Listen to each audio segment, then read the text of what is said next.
All right. Hello, everybody, and welcome to another episode of D&D Wyndburgh. As per usual, I am your host, Commander Rod. And yeah, I'm excited to be back. This is session number 19.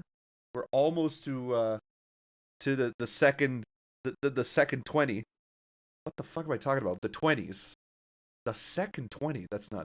Anyway, I'm joined today by my ever so beautiful wife, Emily. Say hi, Emmy. I was worried for a minute you were gonna put Czar first.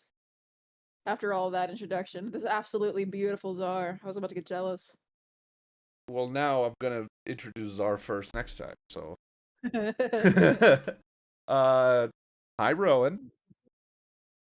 Hello. How's it going, bud? That's going pretty well. How about you guys? How's it going, Czar?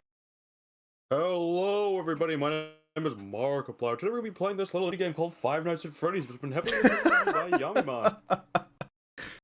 Yamiman. um, Actually, that's not what he says. He says, "Hello, everybody. Welcome to Five Nights at Freddy's, an indie horror game that's been recommended en masse." That's what he says.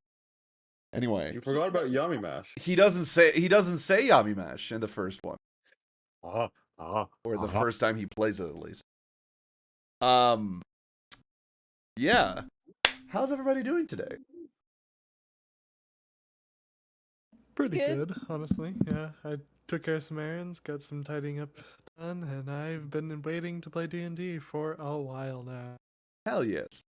Works 20 consecutive days. I yearn for the escapism. You've been yearning for the mines. You've been yearning for the D&D. You have been yearning for many things, Oh, I yearn. myself included. So, um, all right. Last we saw everyone. You were getting your asses handed to you by Hashmal. As we were handing an ass to Hashmal. you really doing pretty weren't. alright. You really weren't. I'm sorry to tell you. Absolutely were. I have this handy dandy hour setter. As you can see here, I can just change the time of day whenever I want. So from that moment in late afternoon when you fought Hashmal onwards, it's been a few hours. Night has fallen, and you have all decided to take camp in one of the ruined structures nearby. Um,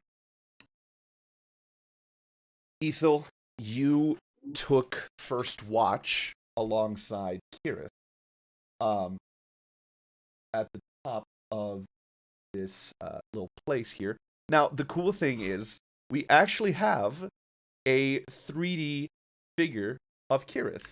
My Hero Forge credits have come in, and I can finally put this character in. The two of you are essentially keeping watch for the rest of the party that are downstairs. Thalion rests behind you, and Kirith seems a bit restless. She keeps her eyes on the horizon. It's a very dark night. This area of the Sword Coast is it's desert essentially, and it gets really cold at night. But the presence of Thalion next to you keeps you warm. He seems to have maintained the diminished form he had towards the end of last fight. He is no longer large. He has gone back to medium size.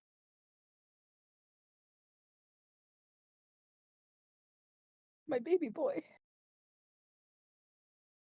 Far away in the distance, you to your southwest, you can see the pinpricks of light of the city of Long Saddle along the tradeway. And to your southeast, you can see the light coming from the city of Flint Rock. you can't help but wonder how your new friends from there are doing.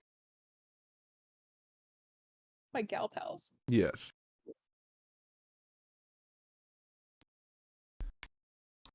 Solbrook, Gimnir.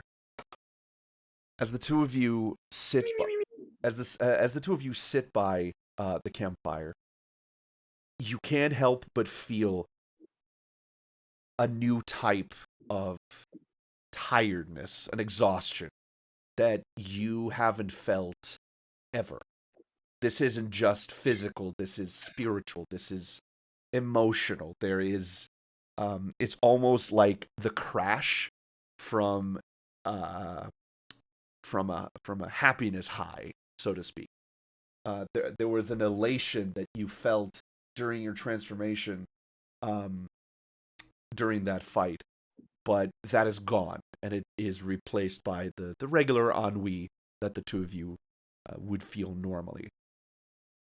The night is cold, but the campfire in front of you is comforting. In the corner, you see Seven just with his back against the wall, his forearms crossed in front of his body, and his eyes are obscured by his hood, and he seems to be staring down. He doesn't move. Judd, on the other hand, is sitting by the sacks, by these burlap sacks, and he nervously seems to be scribbling something on a small journal.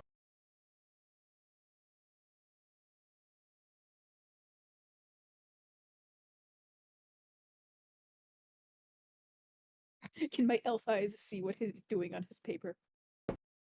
Roll perception. Oh, on God, just like that. I didn't even prepare. I didn't even open up my character sheet yet. Oh my God. I ain't even got my dice ready. Oh man, I got an 8. Okay. Ethel, you can't tell exactly what he is writing about, but you do see, by the light of the campfire, you do see that there are several lines written that have been crossed out with hurried crosses and slashes, essentially. Hmm.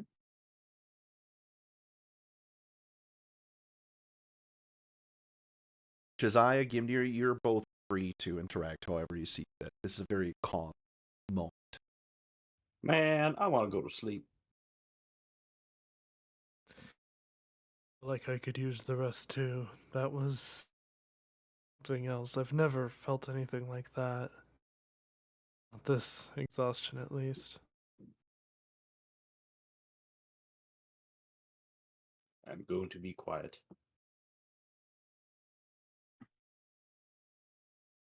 Seven turns to you, Gimnir, and you hear from under his hood. How did you do that?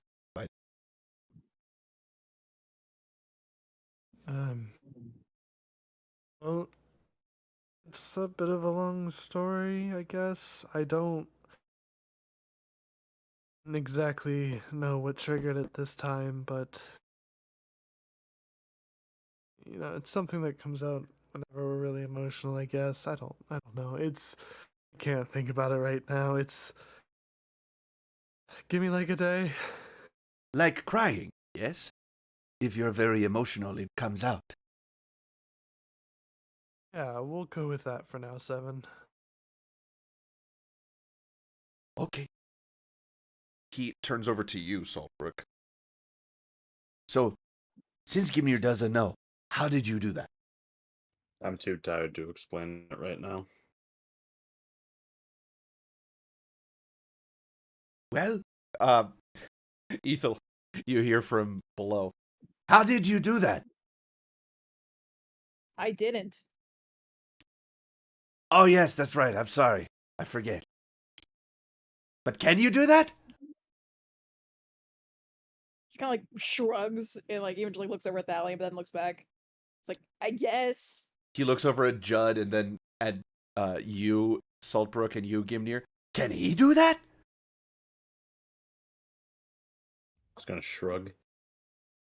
Am I the only one that can't do that? And Have you tried? Have you tried? well, how am I supposed to try when you don't tell me how you did it? And from You above, just gotta figure it out. you hear Kirith. To be fair, I can't do it either.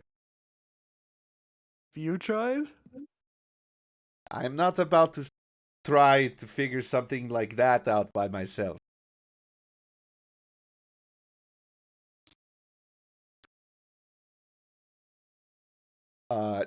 Ethel, Kirith turns to you and says, okay, so ears, you're going to tell me how you did that because it looked really, really cool. I've heard from Watterson, the whole spiel. Apparently he did see you when you were fighting, that Dragonborn dude. Yeah, that was different. What do you mean But- it was different? I don't know. It just happened. We were killing the fuck out of that guy, etc. Yes. And it's crazy to even say out loud. You know, the dead guy that I'm after? Yes, Grimorian. Yeah, he came to us as some vestige or spirit, and suddenly we had these powers, these auras, and these gifts. Hmm. And that was that. Well, I'm not about to get powers from divine intervention, so she I wouldn't say that. she yells down to the two of you, Saltbrook and Gimnir. I'm not about to get powers from divine intervention, so I'm not. I don't think I will figure it out by myself. Okay, okay. And Seven looks at the two of you and says, "What does she mean by divine intervention?" An even longer story that I'm not entirely ready to explain. You people have nothing but long stories that you never get to telling. I'm tired.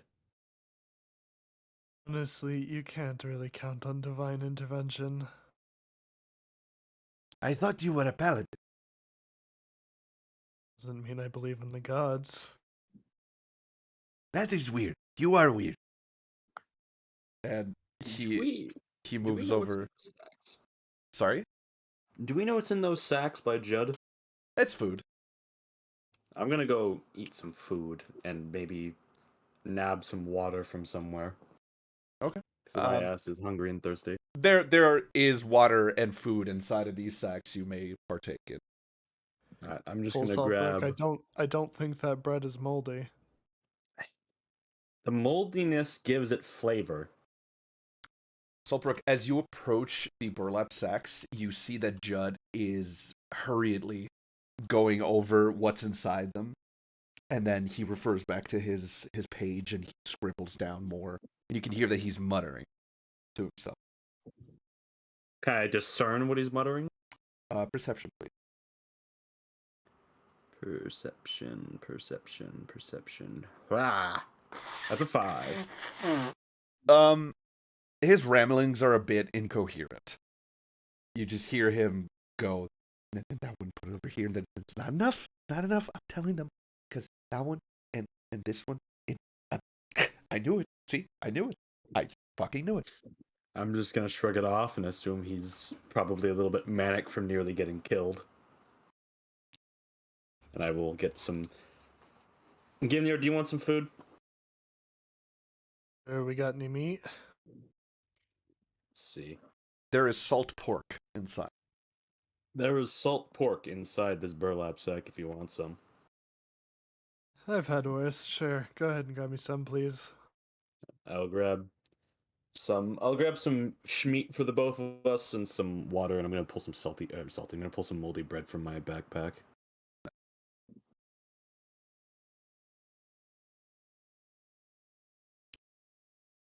Ethel, give me a perception check, please. Always king. No, but you're so right, King. 20. Oh. Ethel, you're being watched. Fucking facts. Can I tell what it is? Nope. Whatever it is, it's hiding its presence exceptionally well, but you can tell that it is watching. Okay. He's not I didn't- following the intelligent standards of watching people, which is you don't watch them directly. What a fool! She like doesn't move. She just, keeps sitting there leaning against Sally or whatever she's doing. And just says out loud to like Kira next to her, like, we're being watched. So you feel it too. Mm-hmm. And Ethel, you can see that Kirith is the tips of her horns are, as per usual, are glowing, but they're glowing more strongly than normal. Do you know where we're being watched from? Or is it just that feeling of being watched? Yeah, She do I have just- a direct? She just has a feeling. Can I ask Kira why her horns glow? Ask her. Why do your horns glow? Oh, it's from my mother's side of the family. She's a Yeah. fae. My father's a demon. Demons, fae, get together. You have a tiefling. But yeah, my mother's horns, they glow, and That's- my dad's horns are completely black. So I think I got the good side of the family. Plus, I have her good looks and his smarts. And she gives you like a smirk and shows her fangs. Her teeth are She smiles. yeah, she smiles. Her teeth are very sharp. That's sexy. She's like, elves have fae in us too, but we don't glow. I guess we got the short end of that stick. She looks at you and says, "You're pretty bright by yourself.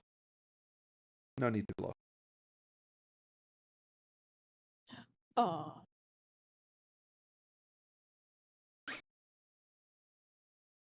Is there any more perception to be had regarding being watched? No, not really. Okay. I want to choose a random direction, and then I want to... What is it? I want to create a bonfire 60 feet away from me. Okay, so here's the thing. Ethel hasn't shared with you that you're being watched. Didn't you say it out loud? Did you say it enough for Saltbrook, Gimnir, and everyone below to hear it, Ethel? I guess I wouldn't think so. Then I will retcon that decision. Okay. Will you share the information with them, Ethel? Yeah, okay. But I'm gonna do it in a funny way because I don't know if this thing can hear me. I'm gonna like take a piece of paper and write on it and then chuck it at Saltbrook's head. Okay. Roll a What's a d20. hit? Yeah. Roll a hit. Roll a Okay, hit. rolls Roll a a hit. hit. Okay. Where's my d20? There's a 13 hit. 13 does not hit. Fuck. Saltbrook, you... Well, it doesn't mean that but it doesn't hit me. it doesn't deal damage. That's the point. Yeah, I know. But my It AC just is bonks 16. off your fucking So head. if can I try to catch it in midair? Sleight of hand. Shit, sleight of hand. Yeah. Damn, that's a 5. It bonks off his head. Saltbrook, you feel something land on your hat. I will pick up the note and take a look at it. Ethel, what did you write specifically? Something's nearby. Be ready. Something like that. Saltbrook, the words on the paper read, "My eye has a sty. Beware." What? Yeah. What? The words on the paper read, "My eye has a sty. Beware." What? What? That is what the paper says when you read it, Saltbrook. Okay. What the fuck are you writing to me? What is this supposed to mean? Are you asking her out loud? I'm asking her directly to her, but not like crazy loud, just like normal talking voice. The hell are you trying to tell me here? And she like looks down at him and like motions with her hands, like the fuck you mean, bro? You wrote my eye has a sty. What the hell is this supposed to mean? That is not what the fuck I wrote. Look at it again. Hold it by the fire. I'm gonna hold it by the fire. Old man eyes can't see. Solbrook, when you hold it by the fire, the words now read, the bonfire is sly. Be there.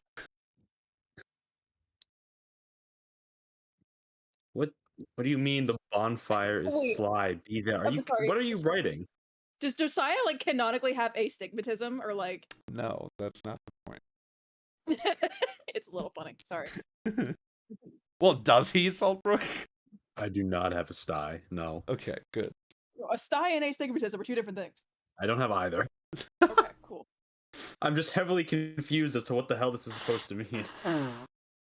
You wrote a note so that it wouldn't know you're telling us we're being watched. Why wouldn't you just write we're being watched? Oh, well, we're being watched. I'm sorry, it's not We're a- being watched! Watch! It echoes in the night. And, you all hear a voice. Yes, you are. And it also echoes in the night.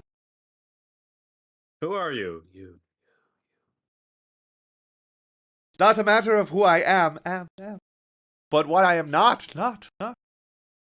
Then what are you not? Not behind you, you. Saltbrick, you feel something behind you. You know what? He said he's not behind me. He's not behind me. I'm just not gonna look behind me right now. Saltbrook, Behind Saltbrook. Gimnir, you look behind Saltbrook. Yeah. There is something behind Saltbrook. Yeah, he's not behind you. I didn't think he was.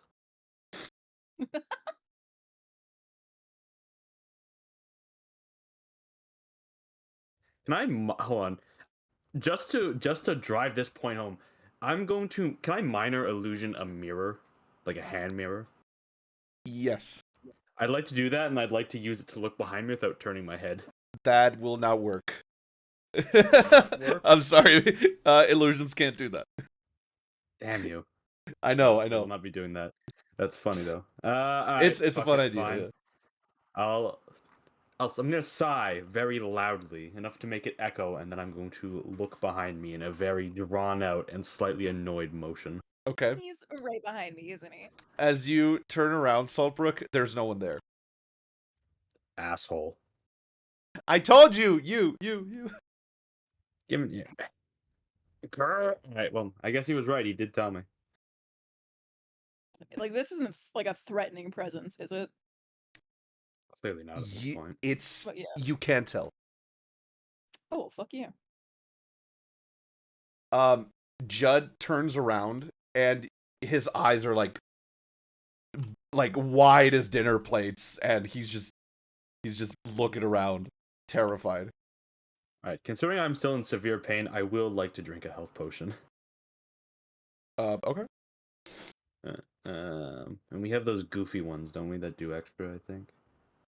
You should have a greater health potion, yeah. Unless you use them all during the fight. Didn't we get like 3 per session? Yes, you do. Because of the fucking hospital. The apothecary, Oh, sorry. shit.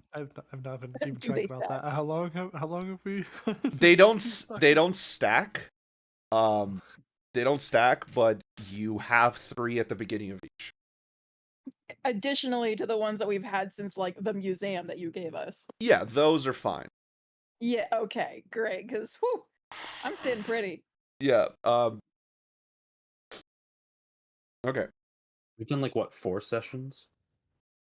What do you mean? I'm just wondering how many I'm meant to give myself. Because 3. I've used 2. 3 at all times. That's since They don't stack. it goes up to it goes up to 3. Okay. Yes, yeah, So it You- just refreshes itself basically. exactly. It refreshes at the beginning of each session. Okay. Sounds good. Then I will drink 1 for 4d4 plus 4. Is that how it says? You don't have to 4d4 roll plus- for it. You could just take Oh. maximum Okay. healing.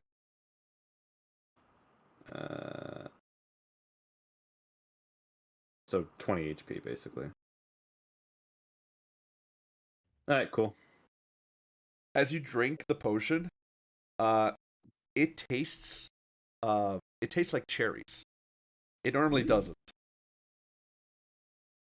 That's unusual and yet pleasant.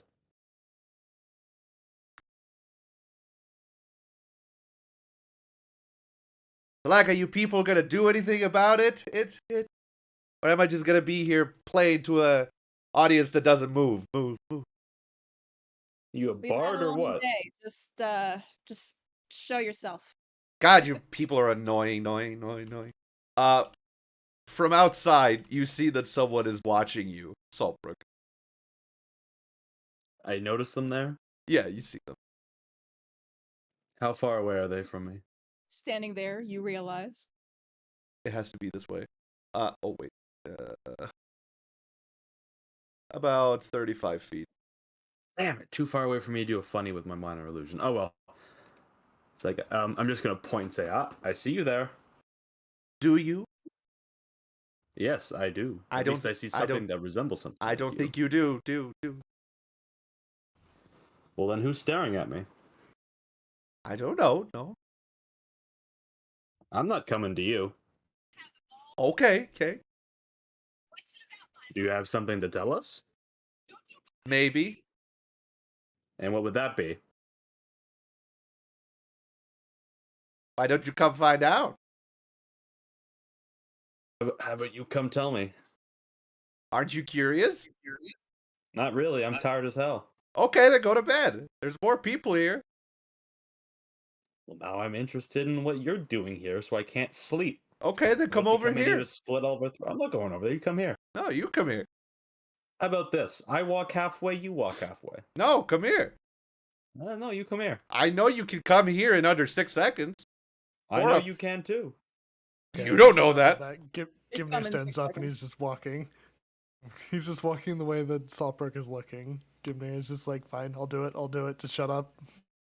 Give me your. Shut up. As you come to the threshold,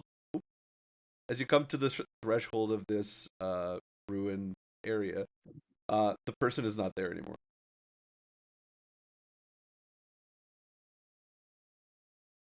See? There's a reason I didn't walk over there.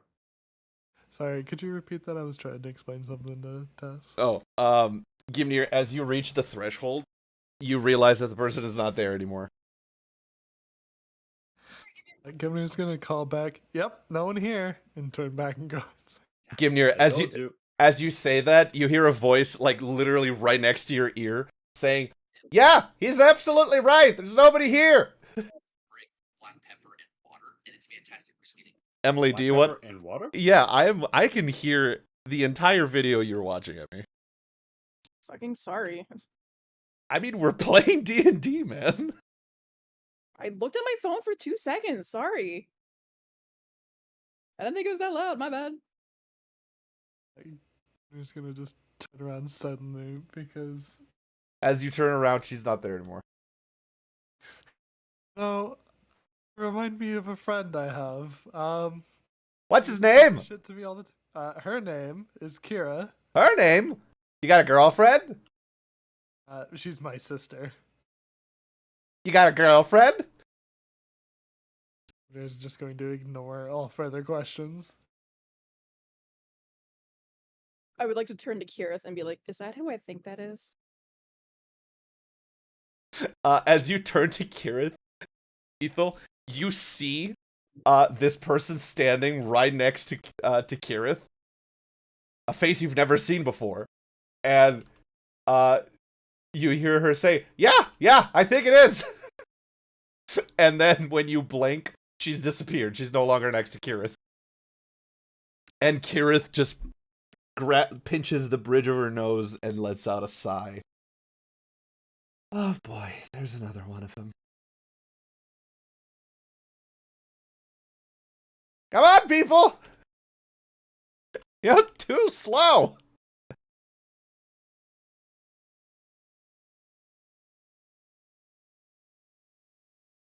I mean, Is I'm she like exhausted. hiding via like illusion or something? You can't sense any magic to what she's doing. Huh. Okay. Can Thalion see her? With Thal- his true sight or whatever? Thalion's not interested in her. He is just chilling. A part of long day isn't getting across to you. He sits there completely motionless as if this is a person that's, always been here. Okay. He reacts to Judd freaking out more than this presence.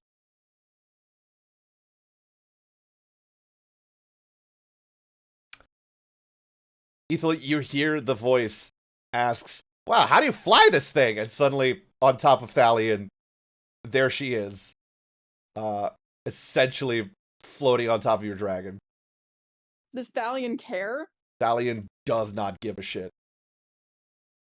She's just like running her fingers on the scales and like looking at them and measuring them with like small little rulers and scales, and she's like, look at that. Okay, not bad. How do you fly this thing? Too small. No, stop that. Whoop, sorry. And she literally does what I just did with the model. She just falls through the ground and appears behind you, Saltbrook.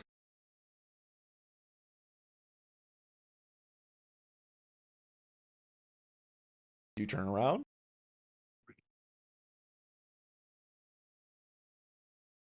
I couldn't hear you, sorry.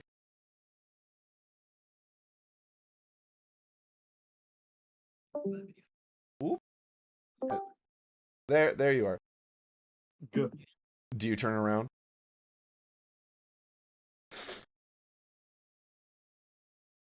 Do I turn around? Fool me once, shame on me. Fool me twice, shame on you. I'm gonna turn around this time. You turn around? Yep. As you turn around, you hear her voice right next to you. Hello! I will turn about to the voice again. Saltbrook, as you turn around, you see a tiefling woman. Her skin is this pale purple. She wears blue turquoise, aqua green robes with golden accoutrements to them. Her eyes are the eyes of a blind person. They are milky and white. And her hair is silver, essentially. She stands while holding on to a wooden staff with metallic wire woven across certain areas and a leathery a leather handle to it that protects the wood itself. She has a big smile on her face. Good evening. Fantastic evening, don't you think? Not particularly. Why though? I am extremely tired. Really? Yes. She before you can react, she touches the tip of her staff to your forehead, Saltbrook. And that exhaustion is gone. Beep. A wave of relief just washes over you. And I'm no longer exhausted then? yes, Oh, wonderful. as she retrieves the staff back, she essentially waits for you for a moment. And it sort of gives you a look like, eh? Well, I'm no longer tired. So I guess this evening's gone pretty good. Hey, hold on, I need one of those too. Do you run in, Gimnir? Yeah, Gimner is just like, me too. As you approach Gimnir, you see that Judd essentially puts himself between the two of you. And he looks at you and says, "Are you fucking nuts? She's a stranger. She can do magic. She's weird. Why are you people just going with this?" I mean, to be fair, we kind of listen to Mochi too, sort of. What, man? We fucking shouldn't have, because what is wrong with you people? Oh, no, you're absolutely right about that, Judd, but I would like, more than anything right now, to not be tired. Then go to fuck to sleep. Don't fucking take magic handouts from weird wizard lady. No offense. And as he says this, she's she teleports right next to him and says, "Yeah, none taken." He screams in surprise. Ouch! Fucking stop it! He's giving some magical Xanax. You, my friend, need to relax. I don't need to fucking relax, okay? You people need to start taking shit more fucking seriously, okay? Because I just almost fucking died.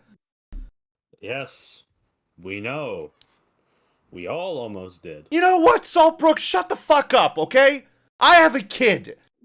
I have a kid that if I die, is gonna have to be raised by you fuckers. You people that don't give a shit about the fact that we almost just died. Especially you, Saltbrook. So don't give me that shit that, oh, we all almost died. At least I have something to lose.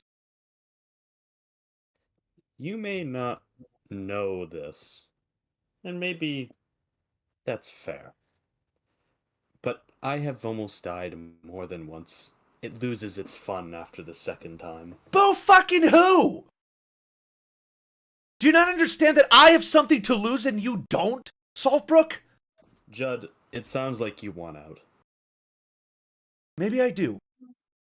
Maybe I do want out. Would you like us to leave you at the next waypoint then? Do you want to go home and raise your kid? And you see Judd sort of deflate with just the weight of what you're saying.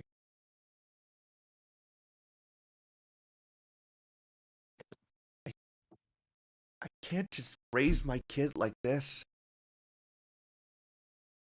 What is it? If I die, who the fuck is gonna raise him? You? 7? And he points to 7, and 7 is like munching on his one of his talons, essentially. What Gimnir and Kira? No! Of course not. Nobody's gonna fucking raise my kid if I die. And I love you guys, but you're fucking nuts. Judd turns over to this magical person that just arrived.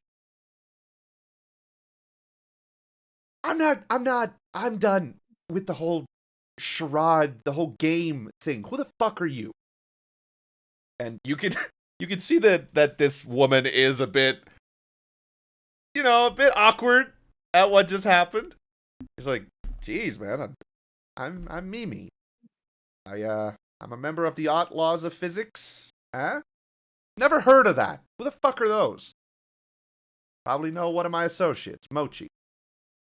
And as she says this, Kirith gives you a look, Ethel. Mm-hmm. And she whispers, "Told you there's a second one of them now.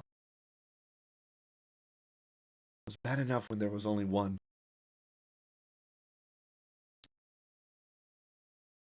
And Judd takes a second and says, "Oh yeah? Fine. You're one of his associates? Then fucking, I don't know, teleport me to him, huh? You're magic like that, right? You could just do that, right? Just let me be with my kid." You sure about that? Teleportation is not that, it's not easy on your first time. I don't care, okay? I'm done. I'm done with this. I'm tired. I'm stressed. My shell is fucking falling off from all the stress. And he turns around and looks at you, Saltbrook. And he says, "Just because you've lost everything you had to lose, doesn't mean I can't be afraid to lose what I've got." And he turns around and walks towards Mimi and says, "Just do it already. I'll see you all in Wyndburgh."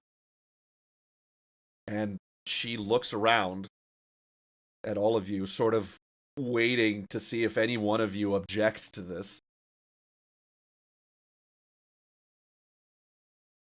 You have to do whatever's best for you, Judd.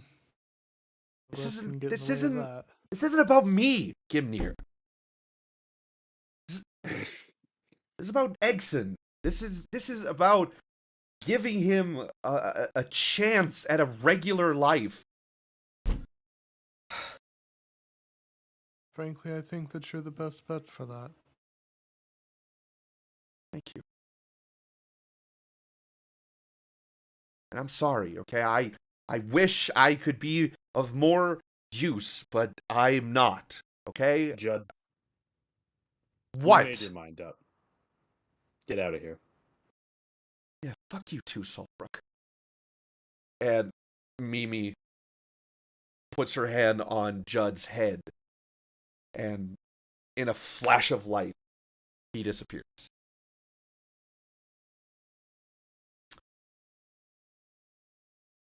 Well, she claps her hands.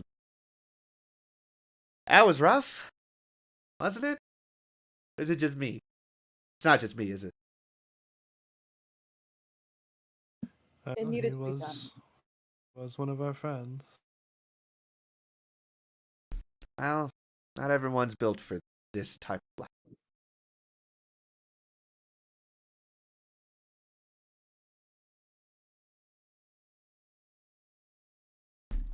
Anyway, I'm Mimi. Nice to meet you. And she reaches her hand towards you, Gimnir. And she sort of waits for permission for a second.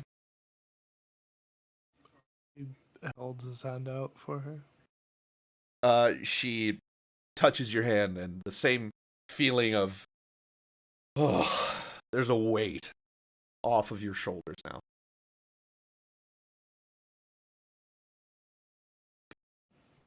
Sure is thing. So, second time awakening for you and you. And she points at you and at you, Sulbrook, and you, Gimnir. Not bad. Not bad. Well, the last time anyone did something like that, they exploded. So, pretty fortuitous that none of you turned into a pile of goo. Oh my god. I mean, if someone told me that was an option, I probably would not have risked it. So. That's why we don't tell you. The amount of heroes I've had to, sweep with a mop. You'd be surprised.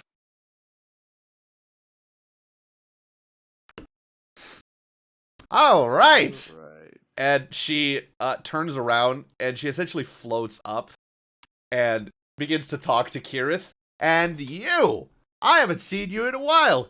Yes, I have not seen you in a while either, Mimi. How's things? Nothing's changed. Still looking for it. Right. Are they looking for it too? Yes. And she looks at you, Ethel. And she says, so you're looking for the Father Forge, huh? She kind of like looks to Kirith. Like, And just look at, like, yeah. Kirith gives you a slight nod, essentially like, it's okay. Like, and then they'll just, same, like, little nod to Mimi. Do the other ones know what it is? What? Continue. What were you going to say? No, I was gonna say, like, she's still, like, she's, like, on the ground. She's still beat up, too. She's like, can I get some of that good shit? Well, see, the spell is specifically about awakening exhaustion. It doesn't really help with the other stuff. Okay, great. You should have enough time for a nice night of sleep if you'd like, but for now, have you told the others what the whole Father Forge thing is? I haven't really had the time. Well, you got the time now. He goes back to the ground. Oh my god. We're all around the campfire. We got food, we got water, we got tents. It's like a sleepover. Come on. All right. And she, like, hops down.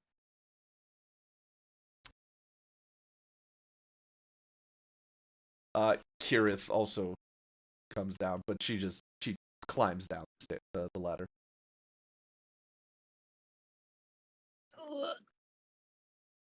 Mimi takes a seat on the ground, and she sits crisscross applesauce.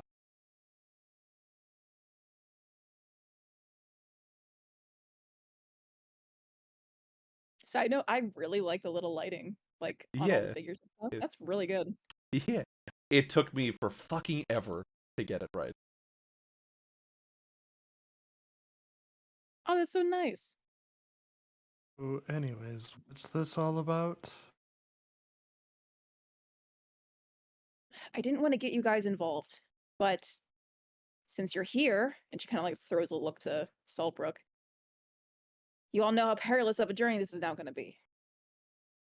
Kiedith and I are looking for something called the Father Forge, and long story short, it can bring people back, specifically people like Grimm. Yes, or my friend who has a broken soul. And as she says this, Mimi looks over and says, "He has a broken soul? Oh shit, this is gonna be a lot harder than I thought it would. I thought it was just dead." Nia just sort of looks over at Ithilden and is just like, and you told Salt. Yep. Well, you already all think I'm a selfish prick anyways. I asked him specifically because he can help me with what I need. He knows Fairhaven and I need Warforged parts. That's it. You can ask your friends for help. What, get you all killed in the process? You saw what happened today. I got my ass handed to me. You all almost got it too. I was Mm, completely fine. Other than the exhaustion, I'm pretty fine as well. We can handle ourselves better than you think, Ithilden. Whatever. It's my burden to carry anyways. I got him killed. I'm gonna bring him back. We were all there. We all could have done something, Ithilden. It is not just on you. I wasn't there, Seb says, and he looks at all of you and he speaks. I was nobody's burden, but you all decided to take me with. And he looks at you, Ethel. You people gave me a shot. If it wasn't for you, the Federation would be, stabbing me and putting metal things in holes where metal things are not supposed to be. You helped me. What kind of a friend would I be if I didn't help you?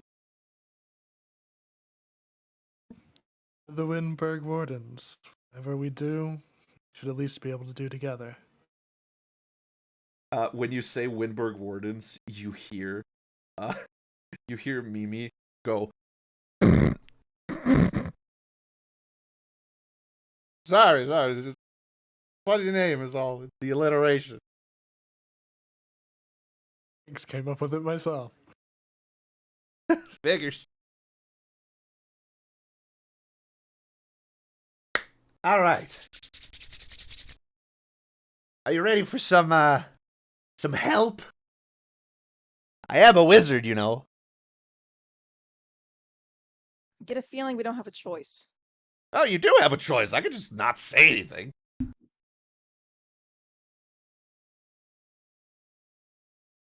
I don't think it'll hurt to hear you out.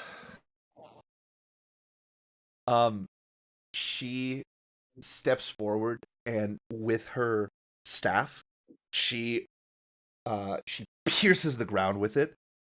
And as she does this, she looks over at you, Saltbrook, and she winks. Essentially making a reference to your banner. And she rubs her hands together. And the flame begins to turn more green. And her eyes begin to glow slightly. The Mother Forge will be born of shadows, and will bring forth a new dawn, reviving those long dead, and remaking the weapons of war. But only a chosen few shall be chosen to wield such power, and they must be brave enough to pay the ultimate price. Life and death, reborn in the flame of destiny. Heed this prophecy and seek the power of the Father Forge. that all who have fallen may find their rightful place in this age of renewal. For the power of the Father Forge will be limited, and will bring a new hope to those lost in the darkness. A light to restore life and healing to the weary soul. Heed these words and seek the power of the Father Forge. For only by embracing its ancient magic can the true strength of the people be unlocked. The future will be forever changed by the might of the Father Forge, and a new hope will be born out of the ashes of the past. And her eyes return to normal as she takes a deep breath. Can we get that in writing? You will. Write that down. Write that down. She puts her hand towards the fire again, and she says, "But there is more that I must share with you." And she looks at you, Gimnir, and she speaks in a voice you recognize. "We, the members of the Mir clan, do hereby pledge to honor and uphold the following oath. We will always put the needs of our clans above our personal desire. We will protect and defend our fellow clan members, as well as our home and our land, with our lives. We will respect and uphold the traditions and laws of our clan, and will strive to persevere and strengthen our culture and heritage. We will be loyal to our leader and follow their guidance, but will also speak out against any injustices or wrongdoing within the clan. We will always act with honor and integrity, and will strive to maintain this respect and trust of our fellow clan members and the wider community. We will work together as a united and cohesive team, and will support and encourage one another in all endeavors. We will stand together as one, and will never falter in our dedication to the Mir clan and its continued success and prosperity. So do we swear on this day in the presence of our fellow clan members and our clan leader. May our honor and loyalty never be called into question, and may the spirit of the lion guide us always." Gimnir, you recognize the voice of your mother as she speaks. And she turns to you, Sultan. And she speaks the following words.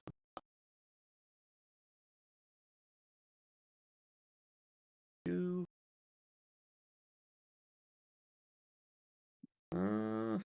Where is it? Where did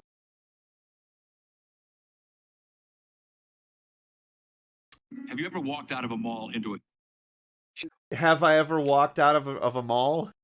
Is that Joe Biden? It was whatever someone sent in D&D memes. I'm sorry. She looks over at you, Sultan, and she speaks with a familiar voice, a voice that has been burned into your memory, but you don't know who it is, but you remember it. In times of darkness and despair, when all hope is lost, a leader shall emerge from among the Warforged clans. The Omnissiah, the Chosen One, shall bring unity to the disparate clans and guide them towards a future of peace and harmony. The Omnissiah shall usher in an age of progress and prosperity, one in which all Warforged may share in the blessings of the new era. No force shall challenge their reign, and no foe shall stand in their way. For the Omnissiah is the chosen one of the Warforged clans, and will bring the power of technology to their aid.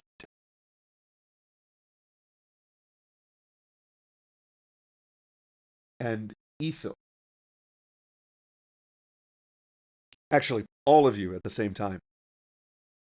You hear a voice, and you recognize this voice as Grimorian. All of these voices, Mimi is speaking with them as she says these prophecies. And you hear in Grimorian's voice, "Today I am born anew, to serve a cause greater than myself. I shall be the sword that slays the enemies of peace. I shall be the shield behind which peace rises again. I shall be the light in the darkness. This is my sacrifice. This is my oath as a warden." And as these words are spoken, the green flame reduces. And she staggers a bit for a moment. And she looks at you all and says, "Pretty nifty, huh? That's what you get when you are a direct conduit to the big one." And she points up at the sky.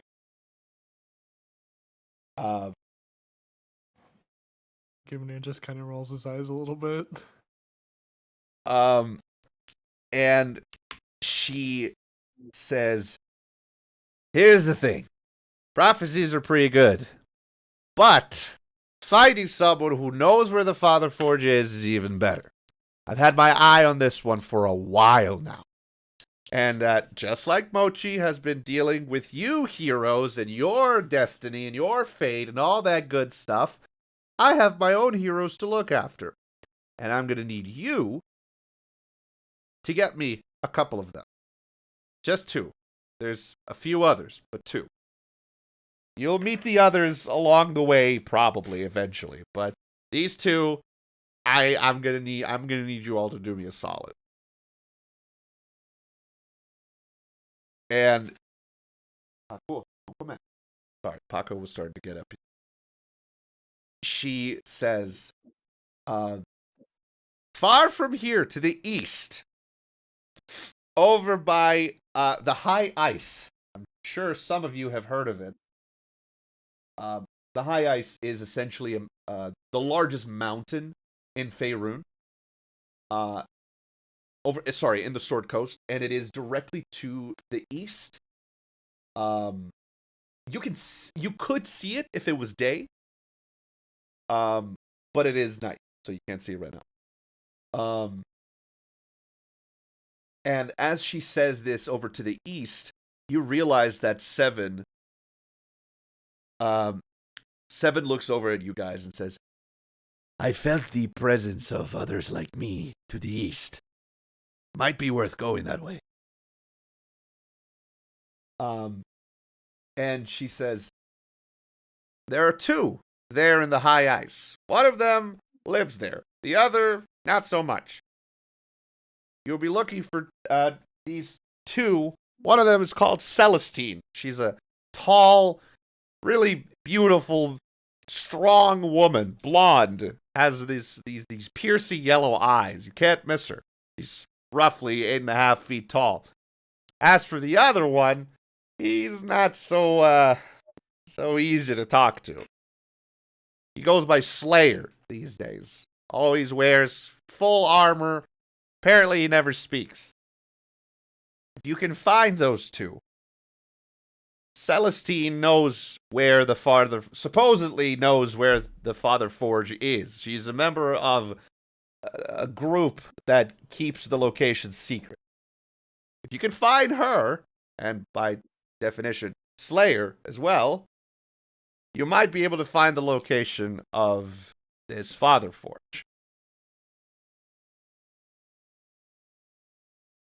So what do you think? Y'all ready to do me a solid? And she clasps her hands like a little goblin lady.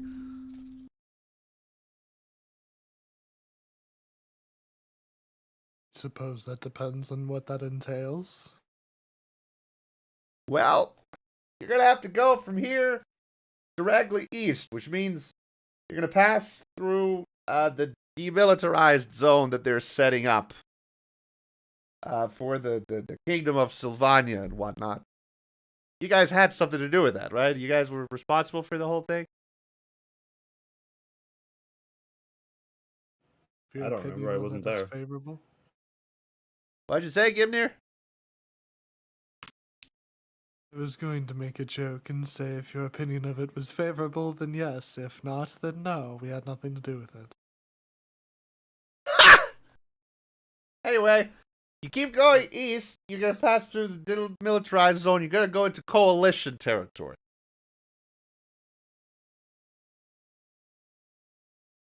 My opinion would be stop by Silvery Moon.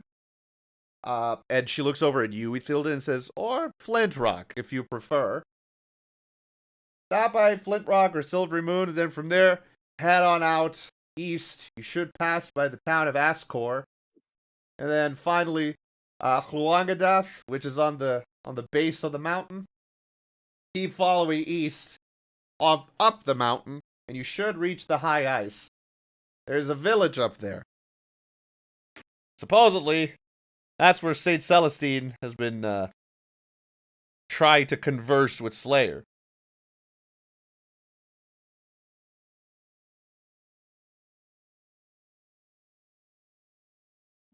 I think Slayer's probably the last resort option if they are not known for talking. Well, Slayer's not the one that knows the Father Forge's location. Celestine is. But I need the two of them because they're part of my group of heroes that I'm going to have to deal with. Just like Mochi had to pull strings to get you all together, I'm also pulling my strings, and my strings are called Saltbrook Ethilden, Kareth Gimnir 7. Capiche? If you're so powerful, why do you need us? I sort of imagined that you people would have already asked Mochi about this, but no, I guess I have to do this. I guess it's preparation for the type of dumb questions that my own heroes are going to ask. Mochi! We're your first choice. I'm sorry, what? We're the first choice. Yes. That's new. That's the reason we were selected for the summit. We were Mochi's first choice after being his last choice last time. Yes. It's because you proved yourselves. Proved that you're not just a bunch of assholes. Or at least you are a bunch of assholes, but useful assholes. See, here's the catch, right? There's an order called the Outlaws of Physics. And that's me. That's Mochi. And that's two other of us. Okay? One of them's called Daikon. And I forget the name of the third one. It doesn't matter. I'm old. We have been put on this earth to serve the purpose of fate.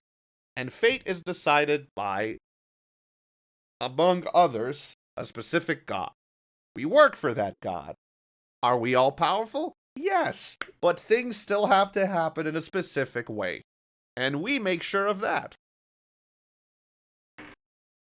Can I just use a wish spell and change reality? Sure, but then my boss would chew my ass off.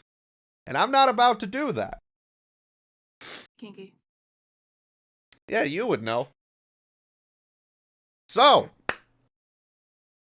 the reason why Mochi and I just don't go around solving things for you people is because you have a destiny to live through.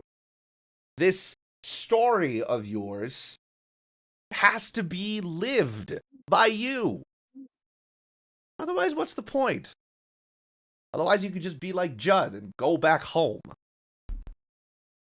You're adventurers. You're not heroes.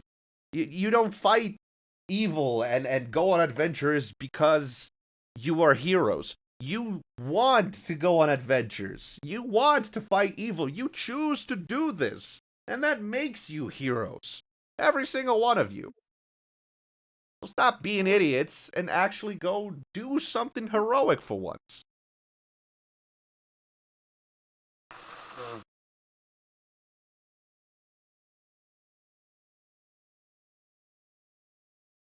Oh, was that not good enough? Is that not good enough of a rousing speech? I mean, I think I've heard this one before, but I'm looking for these guys to do something about it. You telling me you heard this before and you still need me to spell it out for you? Jesus. I gave you the answer. We're the first option. Okay. That made me mad. I'm going back up to my perch.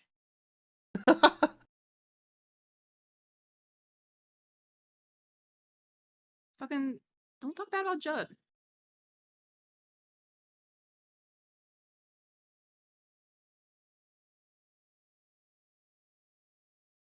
Well, she's angry.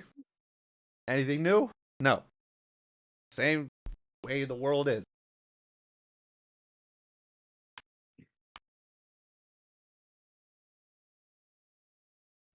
Huh. See, the thing is, every adventurer is scared, and she says this loud enough for you to hear, Ethildon. Judd hides behind his excuses because he thinks there's still hope. But the only hope that any of us have, us, people that live in the shit in this sort of life, is the fact that we're already dead. We're going to die eventually. And the sooner we accept that, the sooner we'll be able to function as we're supposed to function. Then you shouldn't call having something to live for an excuse. It is an excuse! He joined this knowing he had an egg with him! What, was he gonna make an omelet? He didn't realize that it mattered to him until it was too late. And it's unfortunate. Say it again? Has anyone ever told you you're a fucking cunt? Has anyone told you? Too many fucking times. And yet you refuse to deal with that reality, do you, Ethildon? Simple fact of the matter is... And she takes a deep breath and looks around. I shouldn't be telling you people this, because it has to happen, and I hate it.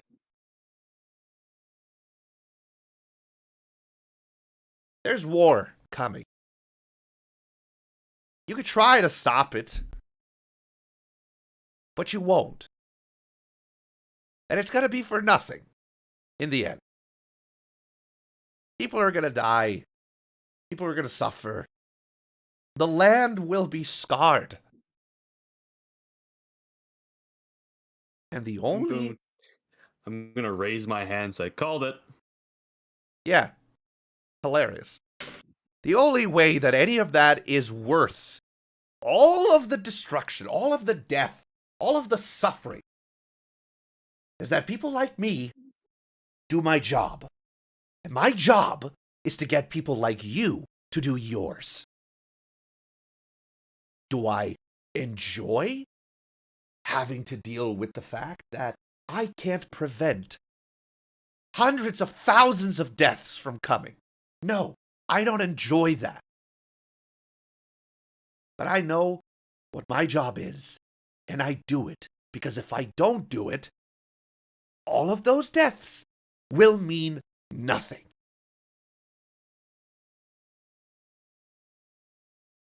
So by all means, Ethildon, be mad at me for talking shit on your little friend.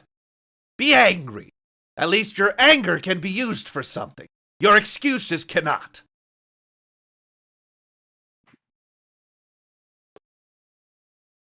I've seen too many heroes try and fail. Hundreds.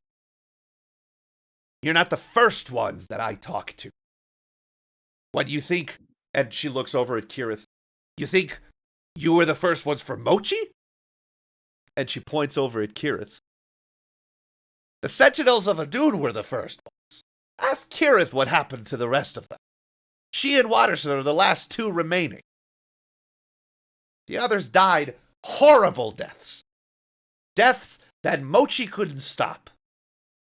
That I couldn't stop. And there were good people too. Zuberi, Azaka, Quibi. They were all good people. And they're all dead. But their deaths meant something because now you people are here. Because you get to keep carrying on the torch. And if you don't like that, well, too fucking bad. You're just one in the line of 100, of 1,000. And if you die, the next ones will take your place. But eventually, we'll run out. Eventually, there will be no more heroes. And when that day comes, well, I'll be out of a job, and the world will be out of saviors.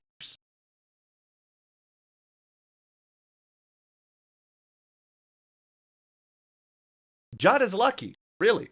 He's lucky to have an excuse that means something. At least he gets to go home and take care of a kid that maybe will grow up to be something good. Maybe even a hero. What does Ripley get? Then she looks over at Kirith, and Kirith just, you can see the mention of his name just deflates her instantly. What does Queevy get? He got a knife to the gullet. Died in a ditch. Forgotten. What does Azaka get? I don't even know what happened to her. What does Watterson get? They're all gone. Wait, Watterson's dead? He's not dead. He's just, he can't keep doing what he does. And she looks over at Kirith, and Kirith, the Watterson can't adventure anymore. The wounds that he suffered during the battle to get to Vertucci were too bad. He lost one of his legs.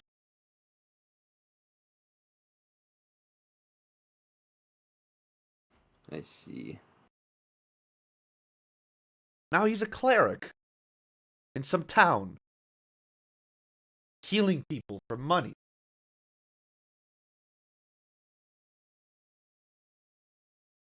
I'm not asking you to love what I'm telling you to do.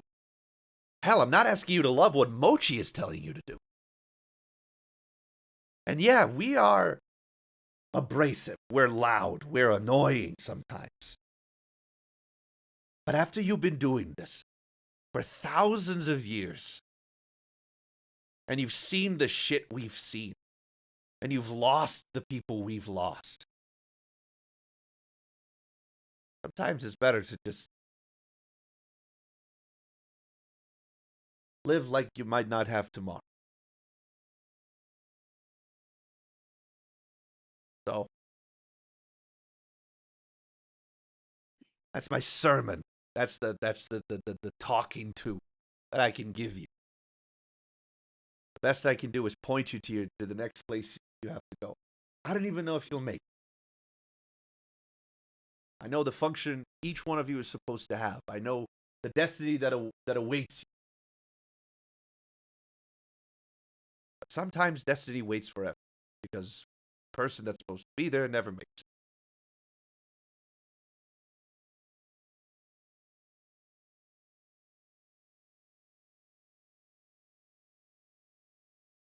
Well, if that's the speech, I'd like to get some sleep.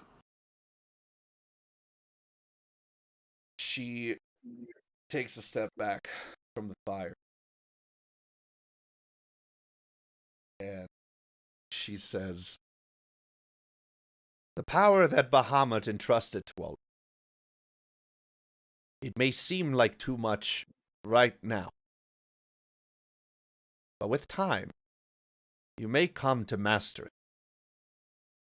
You just have to trust."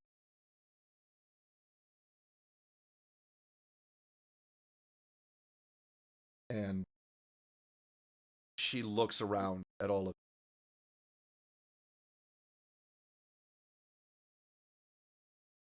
if we didn't trust that you can complete what you're supposed to,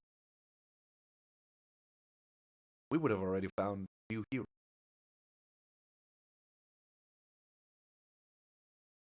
You want to go to the high ice? Find Celestine and Slayer? Be my guest. That'd be great. It'll help you in your quests as well. She points to you, Ethilton, when she says that. You don't want to do that? You want to go back to Wyndburgh? Or I don't know, go back to the Golden Palace in Sylvania. Go see your friend. And she looks over at you, Gimnir. I know you miss her. You're free to do that. You can do whatever you want. I'm not your dad. But hey, can't say I didn't try. And as she says this, she takes flight, essentially disappears.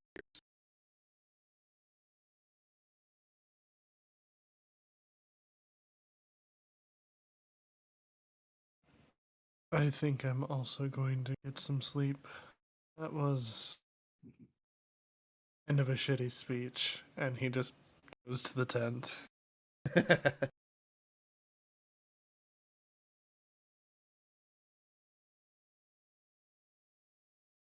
Gonna do this.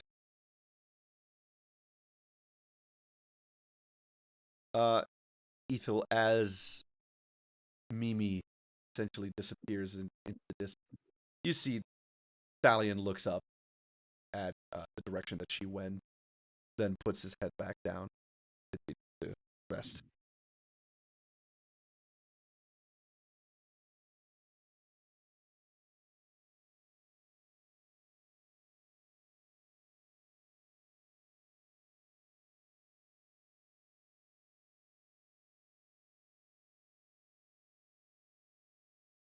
What would you like to do now?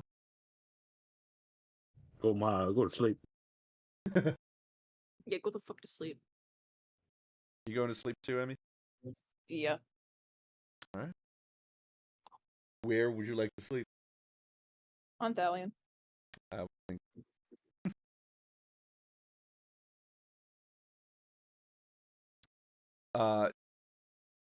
Kirith says, "I will take the watch. Hopefully, no more crazy women will appear out of nowhere." Thanks, Kate. Was that you or you? That was me. Sorry. I think I'm allergic to dragons. I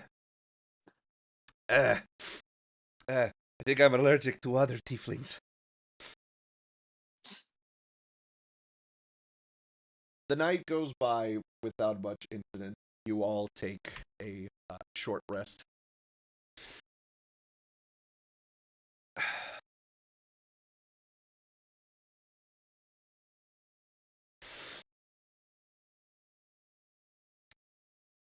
As you begin to wake up, you notice that Seven and Kirith are essentially making food.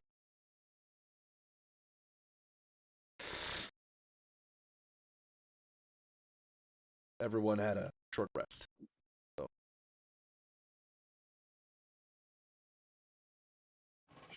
Short rest.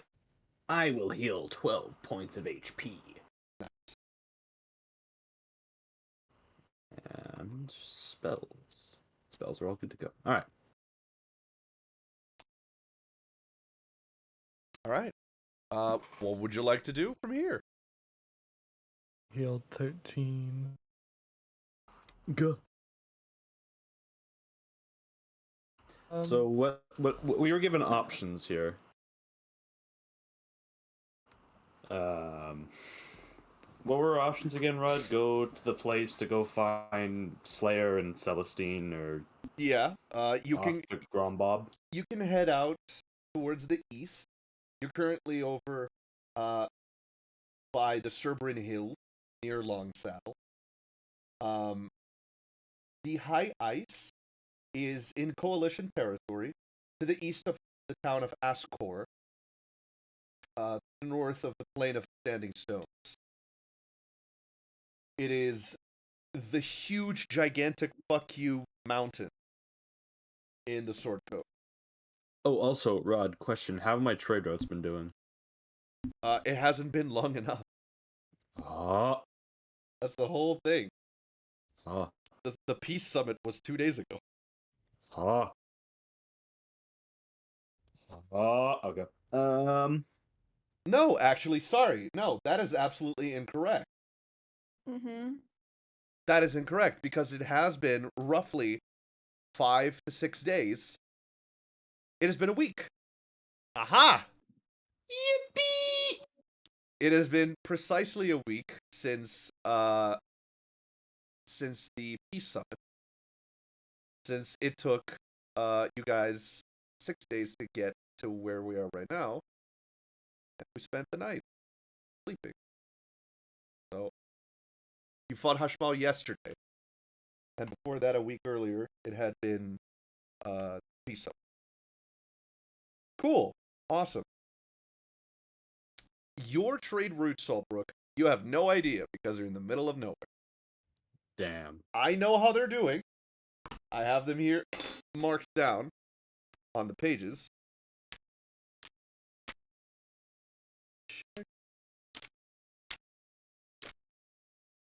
Uh,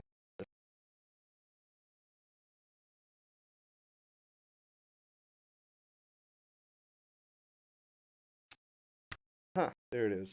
What were your trade routes again? Let me pull up my thing here. Please do. Yeah, so the current options. I mean, here's the thing, guys. It's not that your only options are blank. You know, you can go anywhere in the Sword Coast, anywhere in the map. It is open. Like anywhere you see in this map, you can go to. It'll take a while to get there, but you can go there. I knew we should have bought the airship. Like, Thilden, I'll go wherever you think. Alright, I've got 3 trade routes. I've got Belliard, Summit Hill, and Grudhog. Okay. Nice. It's a fair amount of money. Cool. Nothing nuts, but pretty good.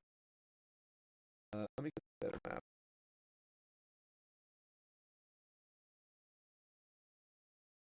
Yeah, hell yeah, there it is. That is good. Quality map. Here. You guys. Oh, I get to use the I get to use the Dumbass party tier pack. marker. Yes.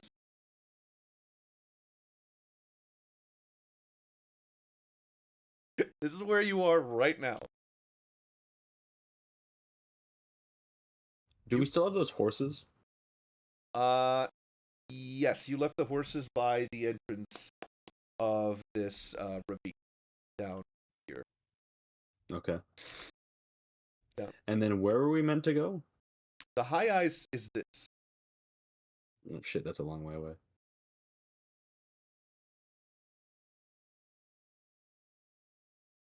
Mm-hmm.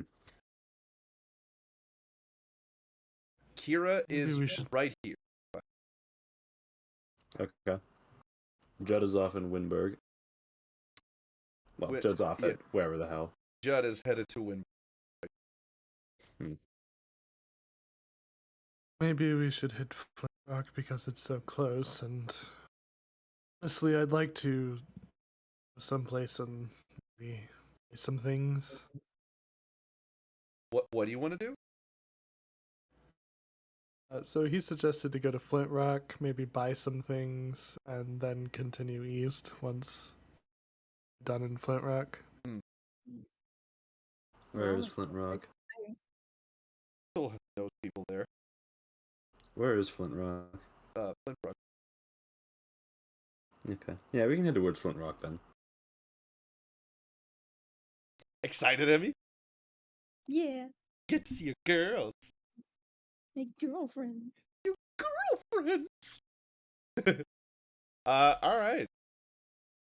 Headed out to Flint Rock then. I just want to take a moment and appreciate the map I made with Donger.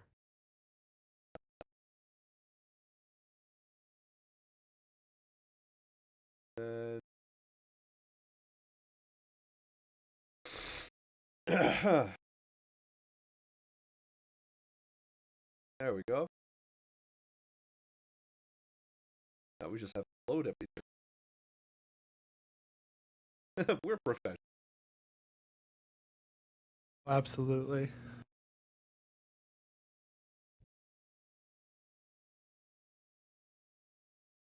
Ay, ay.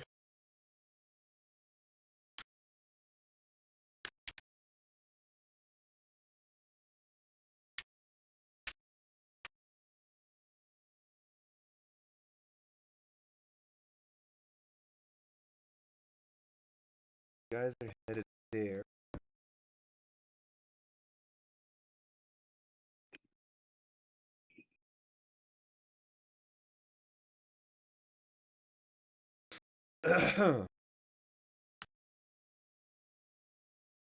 Okay, I need to hold on. I need to stop streaming for a moment because I need to look at something that you guys can't see. I'm gonna put you right back as well because if I show it on stream, you guys will also be able to see it there.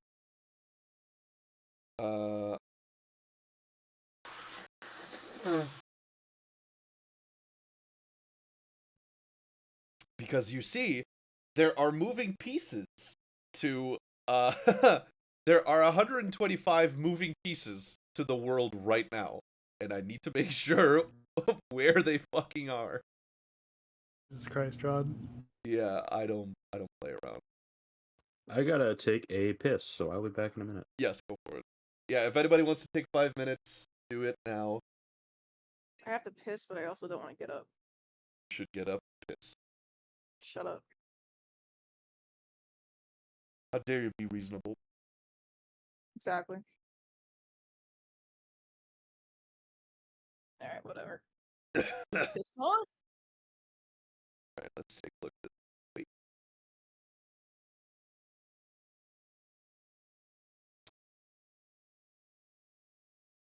And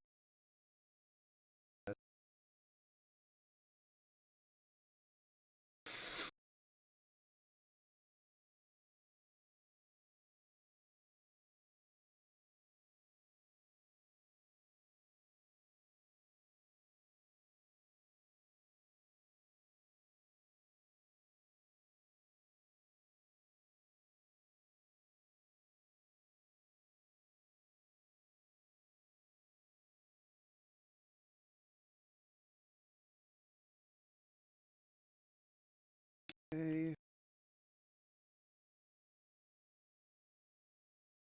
Yeah.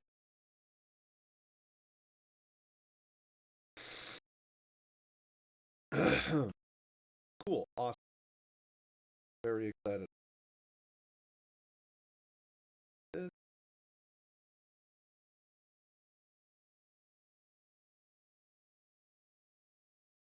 Third is main. Yeah. Just this regular table that I use has like 229. There we go. I'm back. Just in time.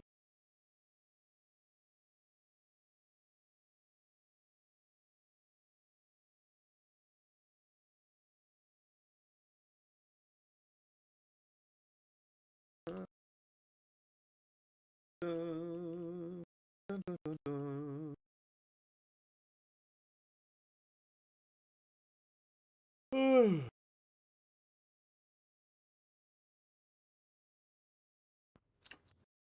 As soon as Emmy's back.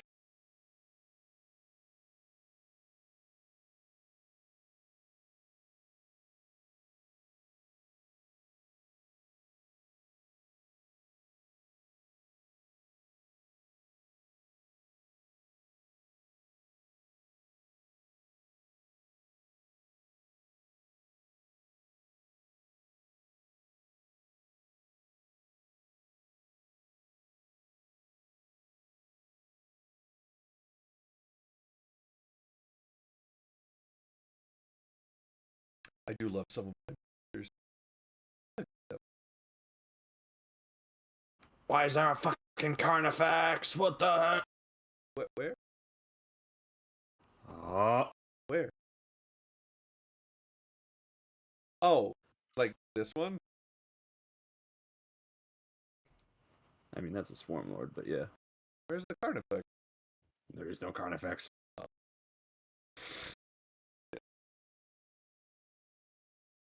These are gonna be fun when time comes for them.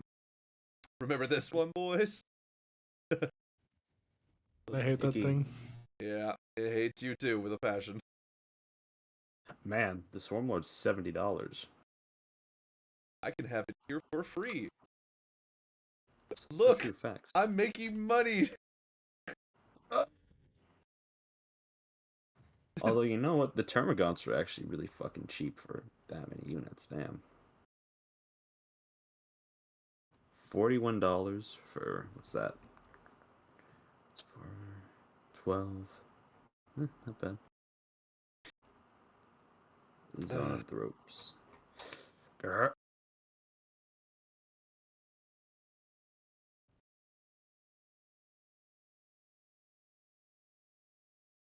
You know something you haven't used yet, Sar?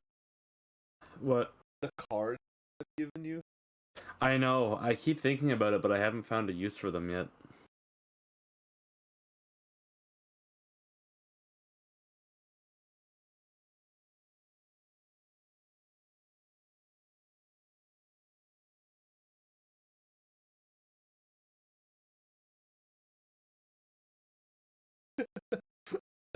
There's the go.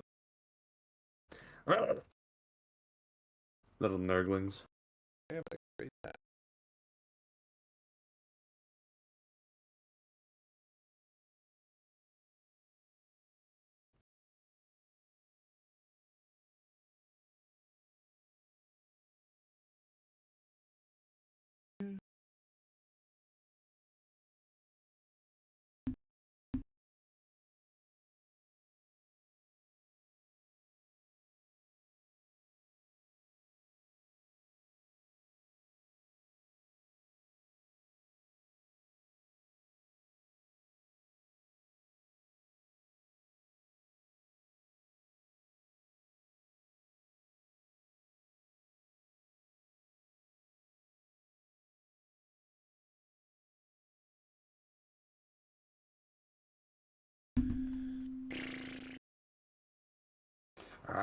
I hate Horus. I hate Horus. I hate Horus.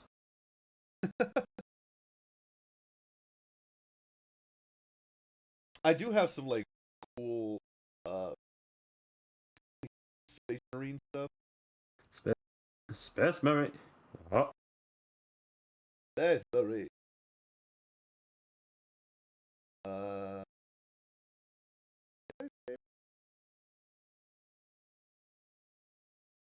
They died for the Emperor. have this little guy. Yeah.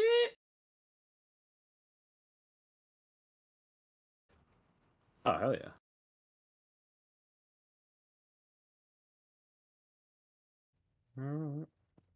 No, no, so fast.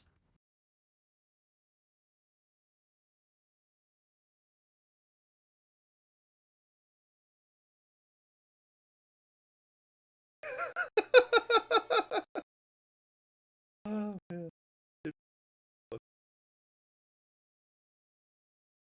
Dumbest thing on the planet.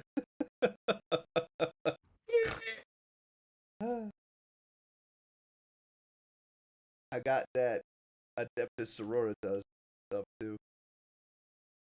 What, the scallop? Old step on. What the heck? They're so cool. They are a very cool faction.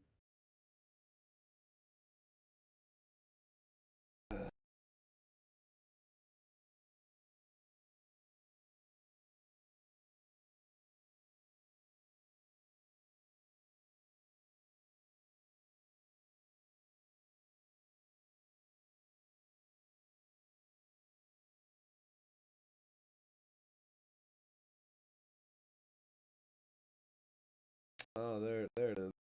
That's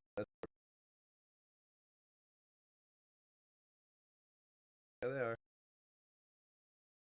That's my rating, Gravis Captain. When the Gravis Captain. There it is. The Gravis Captain. What makes it different? He's thicker and has more toughness. Oh. So the What are we captain doing? thing is defined by like the thing on the head. Well, the Captain thing, that's an Iron Halo, which is a chapter relic. It gives them the 4-up invulnerable save that they have on the tabletop, but it's a mark of office, essentially. I see. So And then you also have the library. in lore, it doesn't do anything. Oh, it does. Oh, well, that's what I was asking. It's a force field. Oh, I see. So as strange as it sounds, that thing on their head projects a field around them that makes it harder to kill them. Okay. That's why some of them take their helmets off, because they have something to protect their heads. Oh, I see. Okay.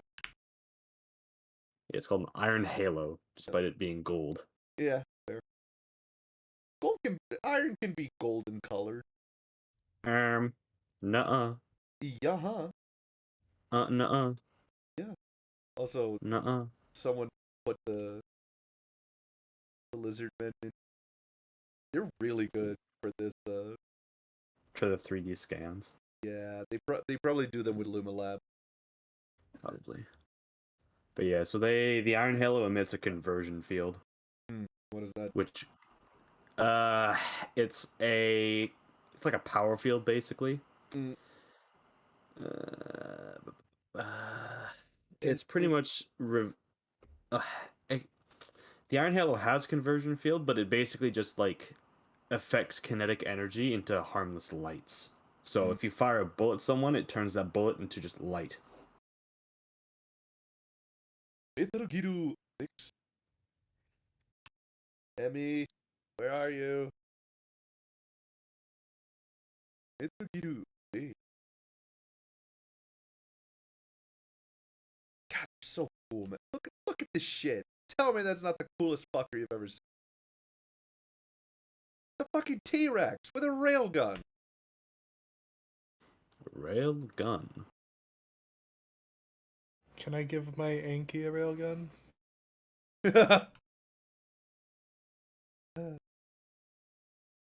A pistol has been the most technologically advanced thing we've seen. Now, Rod. A railgun will take a little bit of time to appear. Now, Rod, I do want to inform you, you did laugh, so it is technically possible. That's a good point. That is very true, you son of a bitch. I came back and saw Metal Gear. Get it off. It's already off. I knew all I had to do was put it on screen for you to decide that you don't want it. Alright, you're back. Cool. Let's go. Alright. So y'all headed up to Flint Rock? Flintstone gummies. This will be... I got a lot of fucking money to spend, alright? I need me some upgrades. Alright, cool. You can make it there in about, I want to say, a day.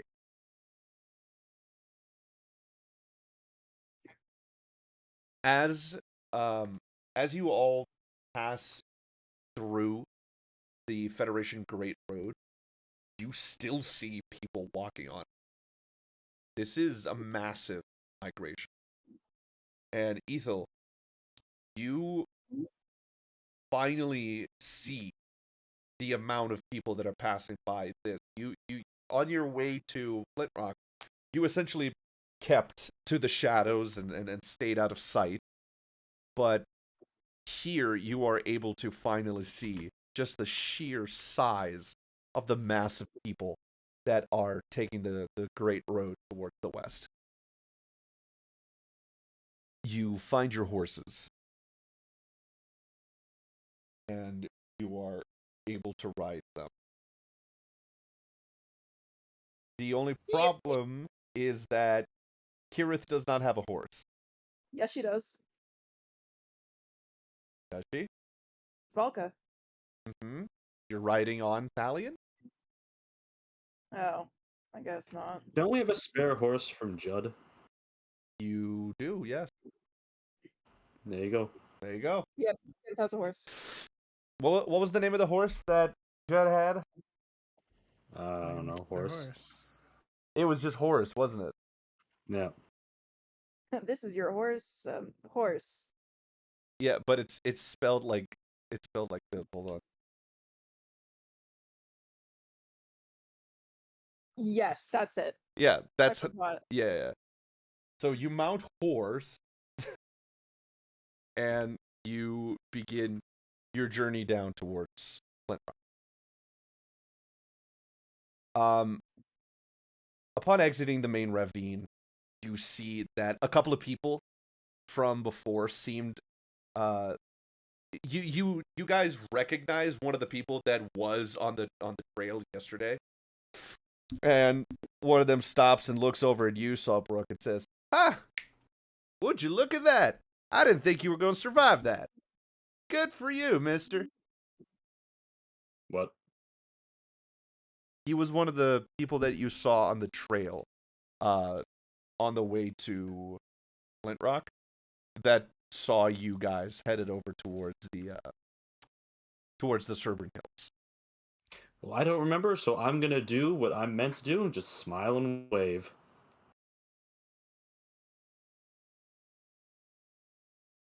You hear a small commotion in the crowd, and you notice two men, have started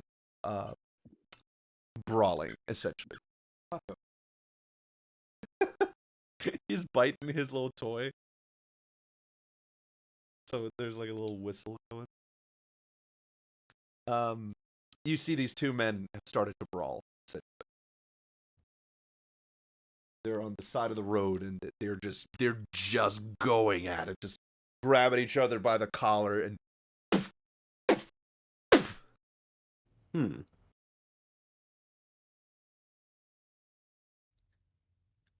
Does anyone want to place bets?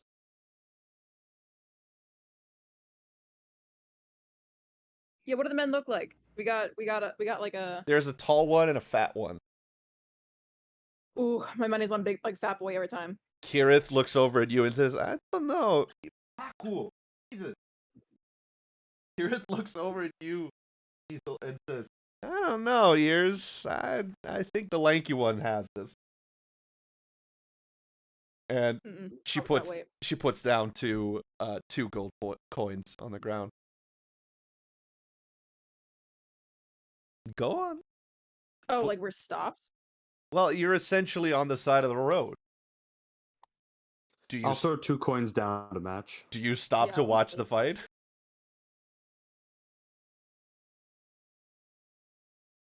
Do you stop to watch the fight? No. Okay. Yeah, I guess not. Kira looks over at you. He says, "You guys are no fun." And she takes back her coin.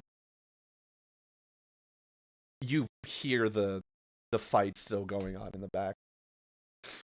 Do you continue towards Flint Rock, or do you go around in order to, where do you approach Flint Rock from? Do we have any reason not to just use the main road? It's just a question. Okay, well, that was also just a question. Good point. That was just a... I mean, I can ask you the same question. Okay, well, in my head, and my answer, no, there's nothing wrong with using the main road.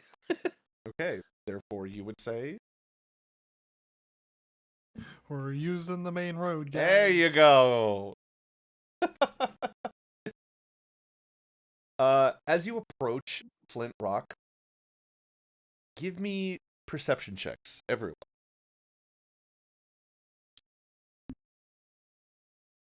The first time I've rolled all day. Let's go 17. I got a 3. 22. Nice. Ethel, you see on the outskirts of Flint Rock, you see that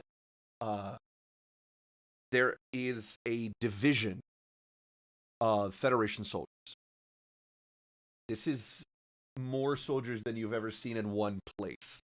The Federation divisions are known for being very well prepared, very well organized. And this is roughly 10,000 soldiers. And they have set up a temporary camp on the outskirts of Flint Rock. And you notice that this is a spellcaster division. These are all mages. Wizards, sorcerers, warlocks. They're all... You see some of them polishing their staffs. Others are making sure that their wands are in good condition. Others are poring over books. Some of them train spells against the rocky outcrops in this area. And you see officers of the Federation barking orders at their underlings, telling them to, to do things, to go places.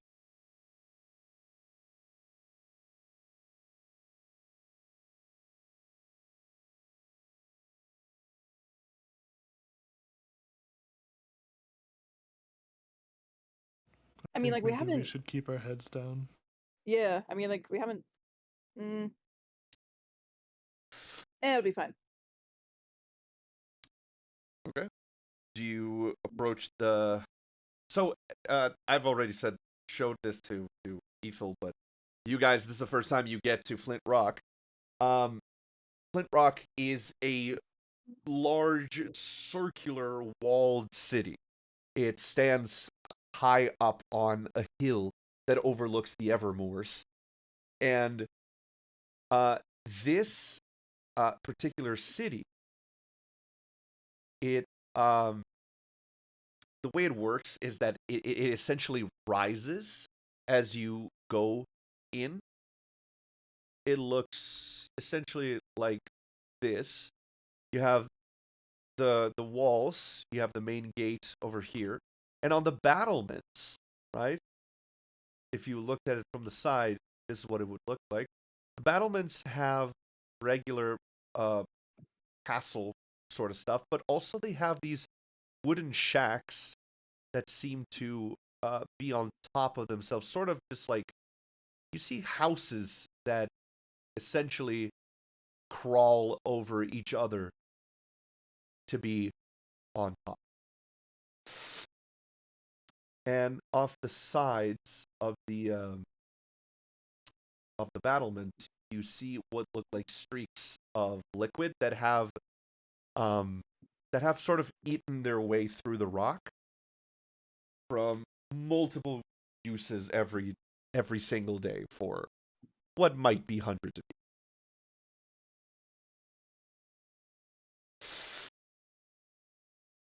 And as you approach the frontal gates, you see two Federation soldiers standing at the entrance, mainly keeping guard. And as you look inside the main gate, soldiers are here. You see that there's a large metal portcullis all the way up. And on the ground there are slots where the metal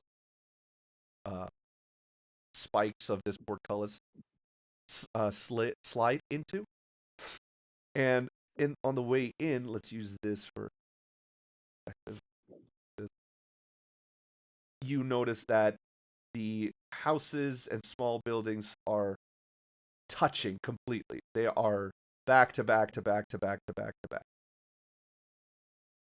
And they seem to go all the way up on the walls. It slopes down because these buildings essentially get one on top of the other all the way up to the battlements.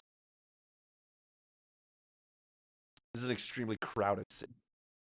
Do you guys understand the drawing? Yeah. I get it. Okay. Just wanna think. As you approach the, do you approach the entrance of Flint Rock? Yeah. Yeah. As you approach the entrance, the two guards, put their hands up essentially and tell you to stop for a moment. You there. What's your business in Flint Rock? They're talking in general. We're passing looks by like- and hoping to find safe haven for a time. All right. Sounds usual. Of course it sounds usual, you kid. Go on. Just don't make no trouble, and no trouble will come to you, strangers. Aye then. As Inside! you head in, the narrow street that you're on leads into this large courtyard in the center of the city, and all around, the city essentially becomes buildings all around, and there are very narrow streets that lead in.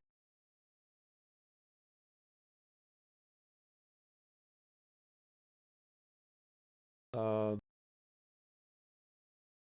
and it's a tiered city like this. Might as well just do it, because then it becomes real for everyone. Do it. You see what I mean? And you guys are here, essentially. It's like a coliseum, right? But it's a city. Right. It's all a circle. Yes. And this is where you guys are.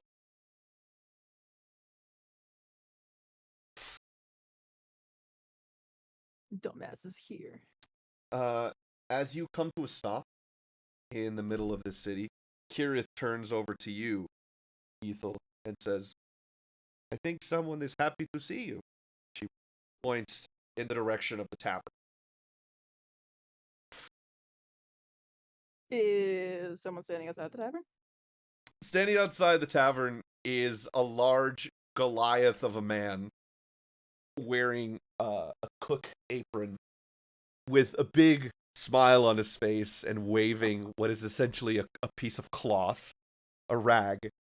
You can all hear this across the courtyard as he goes, Hello! I wave back. As you wave back, you can tell that he gets extremely happy about that, and he waves even harder. Oh, hello!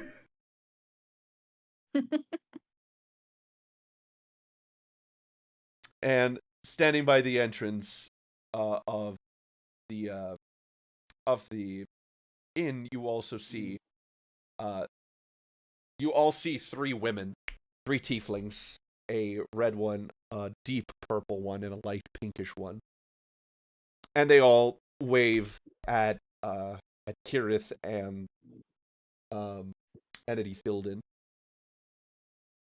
But they have a little bit of a, confused look in their eye once they meet eyes with you guys.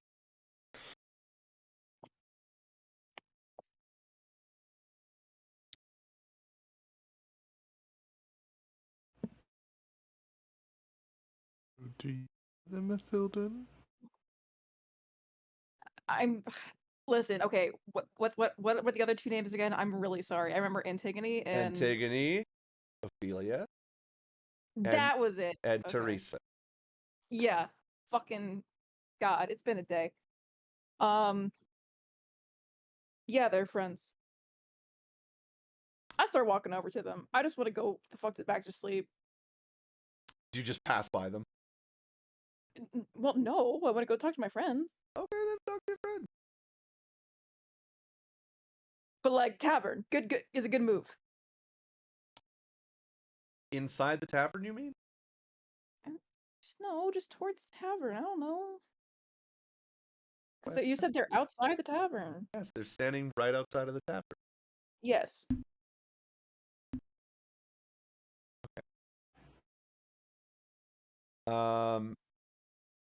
Standing in front of you, Gimnir and Solbrook, you see the three tiefling women and this Goliath. Ethildon seems to know them.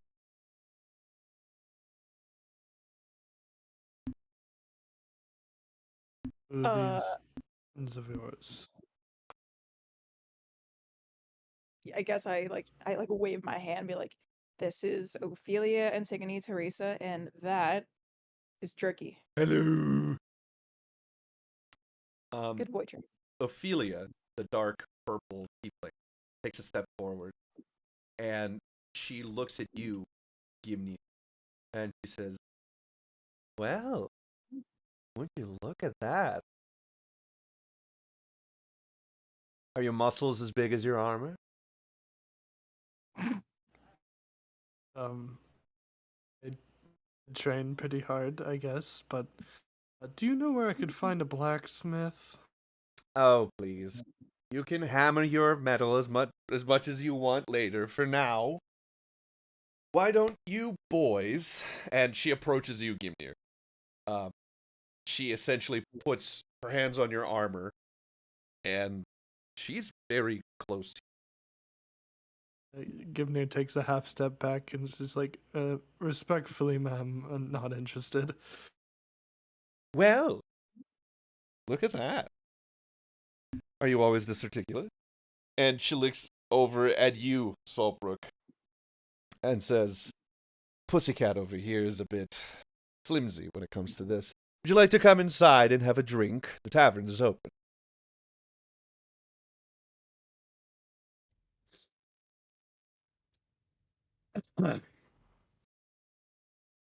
What?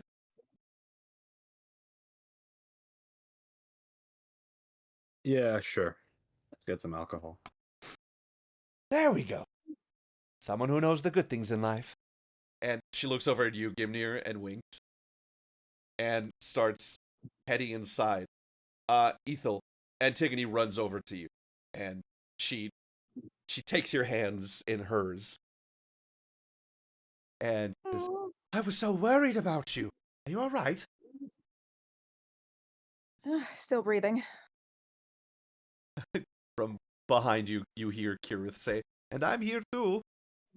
And Antigone has a big old smile on her face. Thank goodness. Ophelia turns to Jerky and says, "Jerky, go set up a room for the boys. Same room for horns and ears." And Kirith goes, "You heard that?" "Oh, honey, we hear everything. Very thin walls. Surprisingly for a tavern." And she heads inside. Alongside Antigone, and Jerky runs in. Teresa doesn't really move. She just looks at you and gives you a nod. I walk past her on the way in and be like, you think you'd invest in some thicker walls for your line of work? You hear her stifle a giggle. You can tell that she's trying not to laugh. Teresa walks forward and looks at you, Gimnir, and says, "A great axe, eh? Favour the lance myself." Yeah, it's just something I grew up with. Right. So what are you supposed to be? Kind of warrior, kind of fighter? Many would refer to me as a paladin, but I am just adventurer. She looks you up and down. Huh. You got thick thighs. You'd be a good cavalier. She turns around and starts walking back into the tavern. Kirith turns over to you, Gimnir, with this stifling a laugh. She says, I think you're going to be popular with the ladies here. And he just sort of like looks down and looks back over at Kira. It's like, "You calling my thighs fat?" No, thick. Good way. You know, good thick. Strong. She's not wrong. You have, how do you say, cat thighs. They're very strong.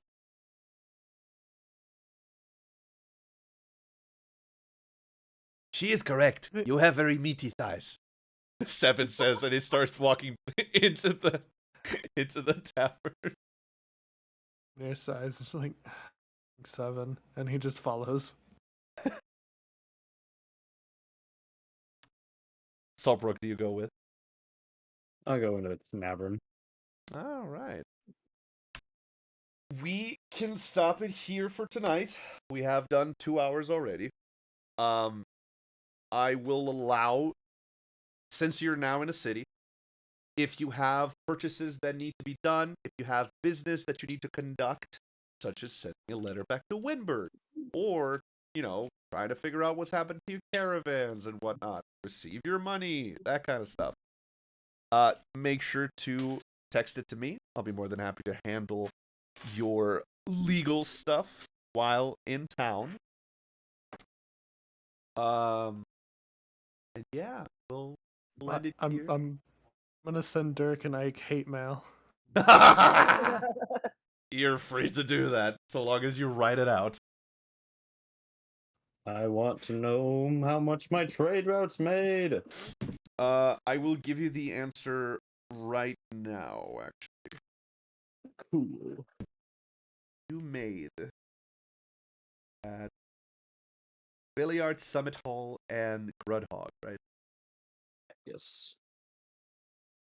You made a total of 672 gold. It's not bad. At all. Pays off about half of one of the routes. Well, it actually pays for Belliard and Summit Hall completely. 600 does? Yeah. They were 1,200 to set up each, I'm pretty sure. Oh, wait a minute. I forgot that I added a 0 to everything for balancing reasons. Yes. Because some of that is... Okay, so you made this. 6,720. 6,720. That actually exactly pays off the entirety of those roads. Go.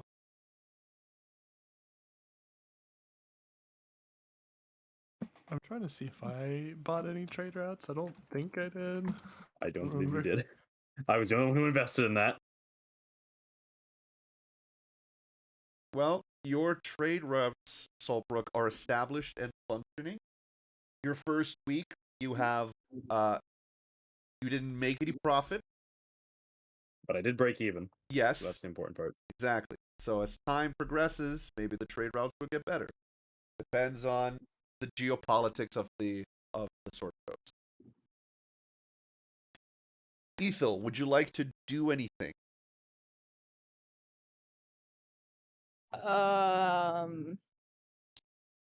Essentially, like business in town. Think about that. I would... What's that? Oh, okay. No, tell me. Oh, I was gonna say, see if Thalion has snuck his fat ass into the girls' room yet. Yes, he has. He's figured out. Of course he has. He's a smart one. Yeah, so if you have equipment you'd like to buy, gear, all that good stuff, text me, let me know. And yeah, we'll end it here for tonight. It is Minecraft time. Minecraft time. Yeah, time to craft, baby. Officially broken even on trade routes, which is nice. Good I mean, stuff, you don't have to man. worry about that. Good session, everybody. Yes. Yeah. Yes. It was a slower Right. session, more RP heavy. Hey, we need those every now and then. Yes, we do. Oh, yeah. We do. Especially after getting your asses handed to you last time. We did not get our asses handed to us. Oh, you We were did. You fine. have no idea. Ended with like I ended with one more. I ended with 10 HP. I had more than enough to survive. I was still at like 2/3 of my health. I think I'm fine, and I was still tanking damage. I let myself get beat up for RP purposes. No, That sounds do like it a to me. co-host. Just wait until I'm a higher level. That shit ain't gonna happen. No one's gonna get beat on more than Gimni. Do it to me instead. I feel sad and pensive, please. Please. Let me feel something other than emotional pain. Which is not inaccurate. The daddy issues. Said the man with the most daddy issues out of the entire party. Gimni's thighs just get thicker as he levels up. That's where all the extra HP comes from.